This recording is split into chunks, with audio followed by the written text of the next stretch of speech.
In the world of high fashion and unbelievable wealth, there's a huge battle being fought, but not with armies. No, this one's fought with acquisitions, with heritage, and with two totally different ideas about what luxury even is. This is the story of a massive clash between two French titans, and it really tells us everything about what luxury means today.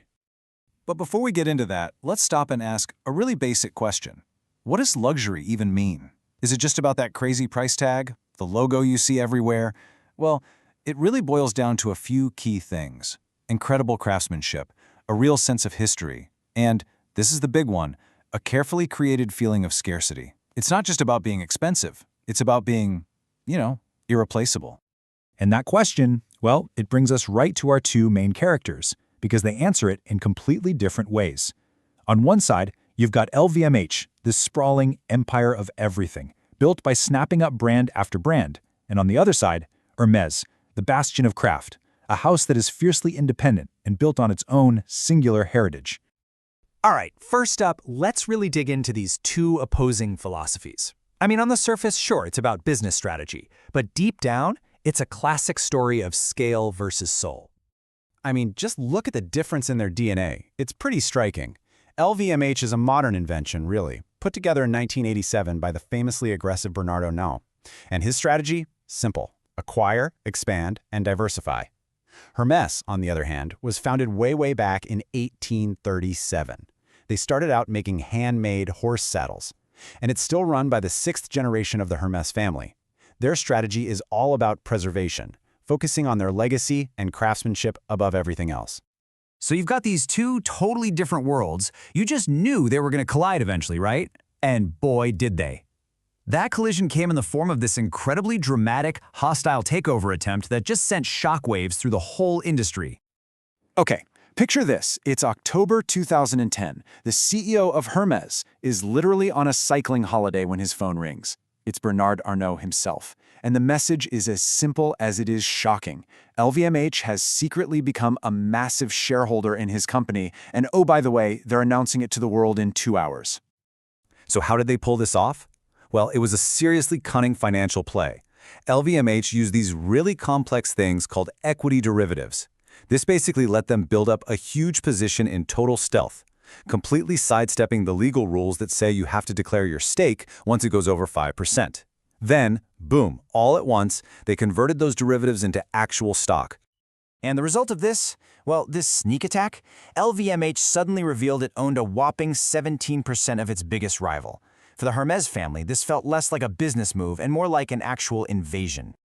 And this quote from Hermes' CEO at the time, Patrick Thomas, man, it just says everything. He knew they couldn't go toe-to-toe with LVMH's financial firepower. This wasn't just some business deal. It was a battle for the very identity of Hermes, a cultural fight for the soul of their company. Okay, so this whole conflict, it really just throws a spotlight on the huge strategic difference between these two companies. You've got the specialist versus the conglomerate. Just look at this contrast. LVMH is an absolute beast with over 70 brands, and they're in everything: fashion, spirits, hotels, media, you name it. Their growth comes from buying other companies. Hermes, though, Hermes is the brand. Its growth comes from buying the tanneries and workshops that supply it, which gives them total control over their craft. What this means is LVMH is tied to the ups and downs of the entire global economy, while Hermes is way more insulated, catering to a very specific, ultra-wealthy customer. And you can see that incredible focus right here in their revenue. In 2023, a massive 41% of their entire business came from their core identity: leather goods and saddlery. This is not a company that's trying to be everything to everyone. It's a company that is obsessed with being the absolute best at what it first started doing. All right, so we've got these two totally different playbooks, but the big question is, which one actually works better? Especially when things get tough. Let's take a look at the scoreboard. The 2020 pandemic, that was a massive stress test for everyone, and it showed a huge difference in resilience. While LVMH's revenue dropped by a staggering 17%, Hermes only dipped by about 7%. That's even better than the French economy as a whole. Their focused, insulated model proved to be incredibly tough. And what about for investors? I mean, if you're looking at the long game, it's not even a contest. Hermes has delivered an average annual stock return of nearly 21%. That absolutely blows past LVMH's number, which is respectable, sure, but much, much lower at around 12%. So, what's the takeaway from all this data? The verdict is pretty clear, right? When the market gets shaky, the specialists' intense focus and deep brand loyalty have proven to be way more durable and honestly more profitable than the conglomerate's massive scale. But look, this story isn't just about a fight between two giants. The entire world of luxury is facing new threats from the outside. The very idea of what's valuable is changing. One of the biggest challenges they're all up against is the rise of what's called #dupe culture. It's this movement where people, especially younger consumers, are actively celebrating finding cheap knockoffs or dupes of high-end stuff. Social media and money pressures are driving it, and it's challenging the whole idea of authenticity. And if you think this is just some niche thing, get this. A recent survey found that a full 50%, half, of young people knowingly bought at least one fake product online in the last year.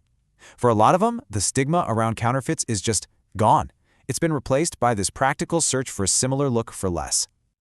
So, in a world flooded with fakes, how did the real luxury brands even fight back?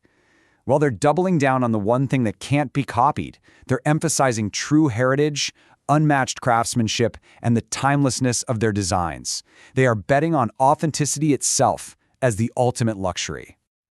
So all of this, it brings us to the future. What's it going to take to be a true luxury brand in this new world? You see, today's luxury shoppers, they're just wired differently. They're prioritizing spending money on experiences over just buying more stuff. The resale market for unique vintage items is absolutely exploding. There's this new focus on long-termism, buying things that are actually built to last. And it's becoming way more about expressing your personal style than just chasing the latest fad. Which leaves us with one last big question to think about. Is luxury just a product you can acquire, kind of like LVMH's strategy of collecting brands might make you think?